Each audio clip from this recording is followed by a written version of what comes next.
তো hey guys, welcome to my new video. আজকে আমি আমার ভাদ্দা মুখ থেকে একটা সুন্দর মুখে কনভার্ট করবো মেকআপের সাহায্যে। তো তোমরা দেখতে থাকো আমাকে কেমন লাগে। তো প্রথমেই আমি টোনার ইউজ করে নেব, বিকজ আজকে আমি একটা সাউথ ইন্ডিয়ান লুক ক্রিয়েট করছি। তার জন্য আমি একটা হোয়াইট শাড়ি পরেছি আর ম্যাচিং ব্লাউজ ছিল না বলে হলুদ ব্লাউজ পরে নিই। তারপর আমি ময়শ্চারাইজার ইউজ করে নিয়েছি, তারপরে প্রাইমার ইউজ করে নিয়েছি বা ব্লেন্ড করে নিচ্ছি। আমার যেহেতু মুখে প্রচুর দাগ রয়েছে এর জন্য তো কারেক্টার ইউজ করতেই হবে। তার জন্য ভালো করে কারেক্টার ইউজ করে নিয়েছি যাতে দাগগুলো বোঝা না যায়, কিন্তু দাগগুলো দূর থেকে বোঝা না গেলেও কাছে আসলে ঠিকই বুঝতে পারে, কারণ তো গর্ত তো হয়েই থাকবে বলো।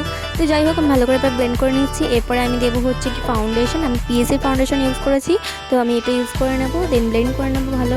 এরপরে আমি ইউজ করব হচ্ছে লুজ পাউডার। এটা হচ্ছে পিএসএরই লুজ পাউডার। এটা ভালোভাবে অ্যাপ্লাই করে নেবো যাতে আমার কোনো আর স্টিকি ভাব না থাকে। তারপরে আমি এই আই ম্যাজিকের কন্ট্রোল পাউডারটা ইউজ করে নিচ্ছি। আজকে সিম্পল স্যাটেল মেকআপ করছি, যার জন্য কোনো ক্রিম প্রোডাক্ট ইউজ করিনি বেশি। তারপরে এখানে ভালো করে ব্লেন্ড করে নেওয়ার পর ব্লাশ দেবো। ব্লাশ তো ভরে ভরে দিতে হবে, কারণ ব্লাশ ছাড়া ভালো লাগে না।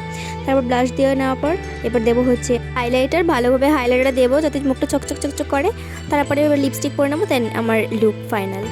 কেমন লাগছে অবশ্যই জানিও।